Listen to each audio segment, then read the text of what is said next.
السلام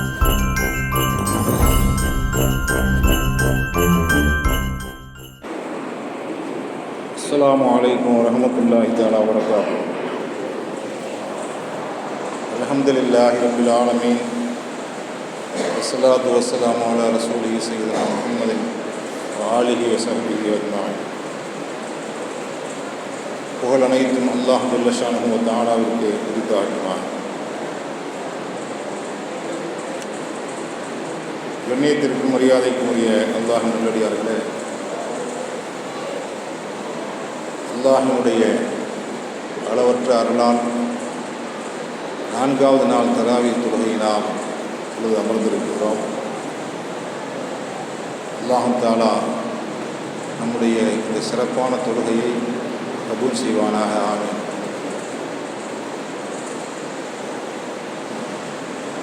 நம்முடைய மார்க்கத்தை பொறுத்தவரை நம்முடைய பிள்ளைகளுடைய வளர்ப்பு ஆரம்பத்திலேயே சரியாக இருக்க வேண்டும். அந்த அஸ்திவாரங்கள் சரியாக இல்லை என்று சொன்னால் பின்னால் அந்த பிள்ளையின் மூலமாக நாம் அவலப்படக்கூடிய நிலைகள் ஏற்பட்டுவிடும். பிள்ளைகளின் மீது அன்பை செலுத்துவது அவசியம்தான். நபிகள் பெருமானார் ஸல்லல்லாஹு அலைஹி வஸல்லம் அவர்கள் சிறு குழந்தைகளை பார்த்தால் உடனே தங்களுடைய அன்பை வெளிப்படுத்துவார்கள்.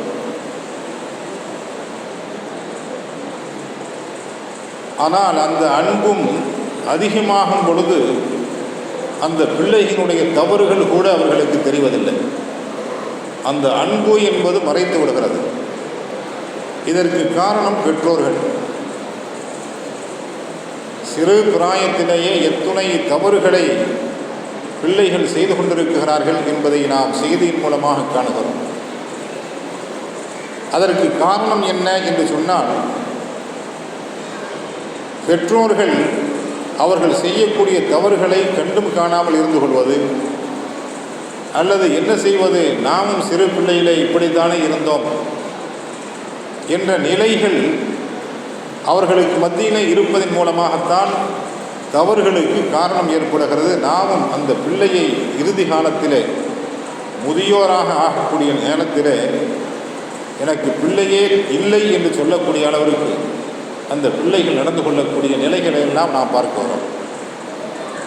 நபிகள் பெருமானார் ஸல்லல்லாஹு அலைஹி வஸல்லம் அவர்கள் அன்பு செலுத்தினார்கள். சென்று கொண்டிருக்கிறார்கள். ஒரு 8 வயது ஆண் குழந்தை அருகிலே வருகிறது. அந்த ஆண் குழந்தை கண்ணீர் வடிக்குகிறது. பார்க்கிறார்கள் நபிகள் பெருமானார் ஸல்லல்லாஹு அலைஹி வஸல்லம் அவர்கள். பார்த்து விட்டு உடனே ஏன் அழுகிறாய்? அப்போது நபிகள் பெருமானார் ஸல்லல்லாஹு அலைஹி வஸல்லம் அவர்களிடத்திலே அந்த குழந்தை சொல்கிறது, எனக்கு தந்தை இல்லை, ஆனால் மற்றவர்கள் எப்படி நினைக்கிறார்கள் என்று சொன்னால், குடும்பத்திலே தந்தை இல்லை, அதனால் இந்த பிள்ளை என்ன ஒழுக்கமாக வாழ்ந்துவிடப் போகிறது, ஒழுக்கமில்லாத பிள்ளையாகத்தான் தந்தை இல்லாத பிள்ளை வாழும். இந்த குழந்தை ஒரு சரியான கட்டுத்திட்டோடு வாழாது. காரணம் தந்தை இல்லை என்று. அனாதை குழந்தை இது சரியாக வளராது, காரணம் தந்தை இல்லாததின் காரணமாக என்று மக்களெல்லாம் பேசிக்கொள்கிறார்கள். அதை என் காதால் கேட்டேன். தந்தை இல்லாத குழந்தையை தாய் மட்டும் எப்படி சரியாக வளர்க்க முடியும்? தந்தை இருந்தால்தானே கட்டுக்கோப்போடு சட்டதிட்டங்களை சரியாக பேணி கண்டிஷனோடு அவர்கள் வளர்க்க முடியும். அதனால் இந்த குழந்தை ஒரு ஒழுக்கமில்லாத குழந்தையாக இருக்கும், ஒரு வரையறற்ற வாழ்க்கை இல்லாத குழந்தையாக இருக்கும் என்று பேசிக்கொள்கிறார்கள் என்று சொன்னவுடன் நபி ஸல்லல்லாஹு அலைஹி வஸல்லம் ரொம்ப வருந்தினார்கள். உடனே ஸல்லல்லாஹு அலைஹி வஸல்லம் அவர்கள் அந்த குழந்தைக்கு முன்னால் அப்படியே மண்டியிட்டு உட்கார்ந்து அந்த குழந்தையினுடைய 2 தோள் புஜத்தையும் பிடித்து கொண்டார்கள். பிடித்து கொண்டு ஏன் அப்படி மற்றவர்கள் சொல்வதை நினைக்கிறாய்? அப்படியெல்லாம் நீ நினைக்காதே. ஏன் தந்தை இல்லை என்று நினைக்கிறாய்? இதோ பக்கத்திலே அபூபக்கர், உமர், உஸ்மான், அலி போன்றவர்கள் இருக்கிறார்கள், நான் இருக்கிறேன். உனக்கு தாயாக ஆயிஷா இருக்கிறார். இப்படி இருக்கும் பொழுது நீ ஏன் கவலைப்படுகிறாய்? ஒன்றும் கவலைப்படாதே. உனக்கு நாங்கள் என்ன வேண்டுமோ அதை நாங்கள் செய்கிறோம். யாரோ எப்படியோ சொல்லிவிட்டு போகட்டும். ஆனால் உன்னிடத்திலே இந்த மார்க்கம் முழுமையாக இருக்க வேண்டும். அதனால் அதை நீ பேணிக்கொள் என்று ஸல்லல்லாஹு அலைஹி வஸல்லம் அவர்கள் சொல்லிவிட்டு போய்விட்டார்கள். அந்த பிள்ளைகளிடம் நபி ஸல்லல்லாஹு அலைஹி வஸல்லம் அவர்கள் காட்டிய அந்த பரிவு, அந்த அன்பு எந்த அளவிற்கு என்று சொன்னால், மதீனாவிலே மஸ்ஜித் நபவியில் ஒரு குழந்தை கூட, எந்த குழந்தையும் மதீனா நகரை பொறுத்தவரை ஒன்றாக அன்பாக எல்லோரும் வேற்றுமை இல்லாத அளவிற்கு, எந்த ஒரு தாழ்வு மனப்பான்மை இல்லாத அளவிற்கு வாழக்கூடிய ஒரு நிலை உருவானது நபி ஸல்லல்லாஹு அலைஹி வஸல்லம் அவர்கள் காட்டிய அந்த அன்பு. இப்னு அப்பாஸ் ரலியல்லாஹு அன்ஹு அவர்கள் அறிவிக்கிறார்கள், நபி ஸல்லல்லாஹு அலைஹி வஸல்லம் அவர்கள் காட்டிய அந்த அன்பின் மூலமாக எல்லா சஹாபாக்களும் அனாதை குழந்தைகள் மீது அரவணைத்து கொண்டு அன்பை செலுத்தினார்கள். அதனால் அந்த மதீனாவே எந்த ஒரு குழந்தையும் தாழ்வு மனப்பான்மையோடு வாழக்கூடிய நிலை உருவாகவில்லை. அதை நபி ஸல்லல்லாஹு அலைஹி வஸல்லம் பாசத்தை காட்டி உருவாக்கினார்கள். ஆனால் ஸல்லல்லாஹு அலைஹி வஸல்லம் அவர்களை பொறுத்தவரை அன்பை பொழிவார்கள்.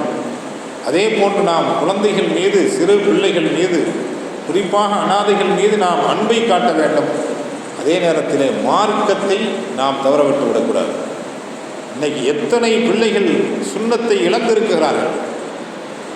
யாரோ எதோ சொல்லிக் கொண்டிருக்கிறார்கள். அவர்கள் பழகக்கூடிய பழக்க வழக்கங்கள், இது போன்று வழக்கங்கள் சரியாக இல்லாததன் காரணமாக அதை தெரிந்தும் தெரியாதது போல, கண்டும் காணாதது போல நாம் இருந்து கொண்டிருக்கிறோம் பெற்றோர்கள். இப்போ பெற்றோர்கள் அதையெல்லாம் நாம் கவனிக்க வேண்டும். பழக்க வழக்கங்கள் எப்படி இருக்கிறது, மார்க்கத்திற்கு முரணான வழியை அவர்கள் பின்பற்றுகிறார்களா, அவர்களிடத்திலே சுன்னத்து இல்லையா, இதையெல்லாம் நாம் மார்க்கத்தை பொறுத்தவரை சில வேளை கல் நெஞ்சம் உடையவர்களாகவே பிள்ளைகளை வளர்க்க வேண்டும். பாசத்தை பொழிய வேண்டும் என்று சொன்னாலும் நாம் அந்த கட்டுத்திட்டோடு வளர்ப்பதில் மார்க்கத்திற்கு முரணாக அவர்கள் வாழக்கூட நாம் அனுமதிக்கக்கூடாது. ரொம்ப கண்காணிப்போடு வாங்க. மாரூஃபுல் கரஹி ரஹ்மத்துல்லாஹி அலைஹி சிறு குழந்தை, சுமார் ஒரு 3-4 வயசு இருக்கும். அந்த மாரூஃபுல் கரஹியை தன்னுடைய தாயார் ஷகீகுல் பல்கி ரஹ்மத்துல்லாஹி அலைஹி அவர்கள் பெரிய மகான் ஆசிரியர், அவர்களிடத்திலே கொண்டு போய் விடுகிறார்கள். என்னுடைய குழந்தை நல்ல குழந்தை, சின்ன வயசு, தாயினுடைய அரவணைப்பிலேயே இருக்கக்கூடிய அந்த வயசில் கொண்டு போய் விடுறாங்க. என்னுடைய குழந்தை குர்ஆனை மரணம் செய்ய வேண்டும், அதற்காக வேண்டி நீங்கள் என்ன கையாள வேண்டுமோ அதையெல்லாம் நீங்கள் கையாளும். என்னுடைய பிள்ளையை நான் குர்ஆன் மனனம் செய்த ஹாஃபிஸாக நான் பார்க்க வேண்டும், ஹாஃபிதுல் குர்ஆன். அதனால் நான் உங்களிடத்திலே ஒப்படைத்து விட்டேன். தன்னுடைய தாயார் சொல்லிவிட்டு வந்து விடுகிறார்கள். ஒரு 2 வாரம் கழித்து கால நேரத்தில் பார்த்தா கதவு தட்டக்கூடிய சத்தம் கேட்கும். உடனே வீட்டில் உள்ள மாரூஃபுல் கரஹி அவருடைய தாயார், யார் கதவை தட்டுகிறது என்று கேட்டாங்க. உன்னுடைய பிள்ளை மாரூஃபுல் கரஹி, நான் தான் வந்திருக்கிறேன் என்று சொன்னார். உடனே இல்லை, நான் ஹாஃபிதுல் குர்ஆனாக ஆகுவதற்காக வேண்டி ஷகீகுல் பல்கியிலே விட்டுவிட்டு வந்துவிட்டேன். என்னுடைய சொல்லை என்னுடைய பிள்ளை தட்டாது. என்னுடைய பிள்ளையை பொறுத்தவரை தாய் சொல்லை தட்டாத ஒரு பிள்ளை நான் என்ன சொன்னேனோ ஆசிரியரிடத்திலே சொல்லக்கூடிய நேரத்திலே என்னுடைய பிள்ளையும் அங்கே இருக்கிறது. இந்த குழந்தையை ஹாஃபிலுல் குர்ஆனாகத்தான் நீங்கள் அனுப்ப வேண்டும் என்று சொன்னேன். ஒழுக்கமுள்ள குழந்தையாக அனுப்ப வேண்டும் என்று சொன்னேன். அதனால் என்னுடைய குழந்தையாக இருக்காது, அது என்னுடைய பேச்சை மீறாது என்று இவர்கள் சொல்லுகிறார்கள். சொல்லிவிட்டு சரி வந்து திறந்து பார்ப்போம் என்று திறந்தால் யாரும் இல்லை. தன்னுடைய மகன்தான் வந்திருக்கிறார். ஆனால் தாய் சொல்லை இது தட்டாமல் இருக்கும் என்று தன்னுடைய மகனை பற்றி உள்ள குணத்தை பற்றி சொன்னவுடன் அவர் ஓடிவிட்டார். திரும்ப ஷகீபுல் பல்கி அவர்களிடத்திலேயே சென்று சரியாக 7 வயதிலே குர்ஆனை மனனம் செய்து வீட்டிற்கு வருகிறார்கள். தன்னுடைய தாய்க்கு பாசம்தான், ஆனால் குர்ஆனை கற்றுக்கொள்ள வேண்டும், மார்க்கத்தினுடைய சட்டங்களை கற்றுக்கொள்ள வேண்டும். அரவணைப்போடு பக்கத்திலே படுக்கக்கூடிய அந்த 3 வயது 4 வயது குழந்தையை போய் விட்டு வந்தார்கள். குர்ஆனை மனனம் செய்து அந்த குழந்தை வருகிறது. இப்போ சில வேளைகளிலே மார்க்கத்தை பொறுத்தவரை நாம் மார்க்கம் சரியாக இல்லையா, அது மார்க்கத்தை மீறுகிறதா, அல்லது பழக்க வழக்கங்கள் சரியில்லையா, மார்க்கத்தினுடைய கோட்பாட்டிற்கு மீறுகிறதா என்று சொன்னால் கொஞ்சம் கல் நெஞ்சோடு அதை கண்டிக்கவே வேண்டும். இல்லையானால் அந்த குழந்தையின் வாழ்வு வீணாகிவிடும். பின்னால் அந்த குழந்தையும் சிந்திக்கும், நாமும் நம்முடைய பெயரை வீணாக்கக்கூடிய அளவிற்கு குழந்தை ஆகிவிட்டதே. எத்தனை குடும்பங்களை பார்க்கிறோம். நான் அவர்களுக்கு பெற்றோரும் அல்ல, எங்களுக்கு குழந்தையும் அல்ல என்று சொல்லக்கூடிய நிலை ஏன் உருவானது? நாம் சிறு வயதிலே பாசத்தை அதிகமாக காட்டி அதனுடைய பழக்க வழக்கங்கள் சரியாக இல்லை போதே நாம் கண்டிக்க மறந்து விட்டோம். எத்தனை குழந்தைகள் இன்னைக்கு வீணான முறையிலே பழக்க வழக்கங்களே தொழுகை போன்ற விஷயங்களிலே கெட்டுப்போய் இருக்கிறது. காரணம், அந்த சிறு வயதிலே யாராவது ஒன்று இல்லைப்பா இது 8 ரக்காத் தான்ப்பா என்று சொன்னால் அப்படிப்பட்ட பிள்ளைகளிடம் நீ பழகாதே என்று சொல்லணும். இன்னைக்கு அதனால்தான் பல குழந்தைகள், பல வாலிபர்கள் 8 முடிஞ்சோன்னு போயிடுறாங்க, இல்லாட்டி 12 முடிஞ்சோன்னு வர்றாங்க. காரணம், இதையெல்லாம் கண்டும் காணாததாக நான் இருந்ததற்கான பழக்க வழக்கங்கள் சரியில்லை. அந்த பழக்க வழக்கங்களை சரியாக முறையாக உறுதியோடு கொண்டு வர வேண்டும். அப்படி நாம் கொண்டு வரும் பொழுதுதான் அந்த குழந்தை நல்ல குழந்தையாக நமக்கு மாறும். நம்முடைய குழந்தை அல்லாஹ்விடத்திலும் அல்லாஹுடைய அன்பை பெற்றதாக மாறும். ஒரு ரிதுவானும் மினல்லாஹி அக்பர், அல்லாஹுடைய பொருத்தம் வேண்டும். அந்த பெரிய பொருத்தம், அல்லாஹுடைய அன்புங்கிறது பெரிய காரியம், சாதாரணமானதல்ல. இப்போ அல்லாஹுடைய அன்பு கிடைப்பதற்கு அந்த குழந்தை சரியாக வளரணும். குழப்பத்தோடே வளரக்கூடாது, மார்க்கத்திற்கு முரணாகவே வளரக்கூடாது. அதை நாம் கண்டித்து வளர்க்க வேண்டும். சுன்னத்து இல்லாமல் எத்தனையோ குழந்தைகள் இன்னைக்கு வாழ்ந்து கொண்டிருக்கிறார்கள். சுன்னத்தெல்லாம் இதுக்கு தேவையில்லை என்ற நிலை இருக்கிறது. அதனால் நாம் குழந்தைகளை சரியாக, குறிப்பாக இளைஞர்கள், இந்த தராவி போன்ற சுன்னத்துகளை, இன்னும் எத்தனையோ சுன்னத்தான நஃபிலான வணக்கங்கள் இருக்கிறது, அதையெல்லாம் நாம் பேணக்கூடிய அளவிற்கு பெற்றோர்கள் கண்டித்து அவர்களிடத்திலே பாசத்தையும் பொழிய வேண்டும். மார்க்க விஷயத்திலே கண்டிப்பையும் அவர்களிடத்திலே செலுத்த வேண்டும்.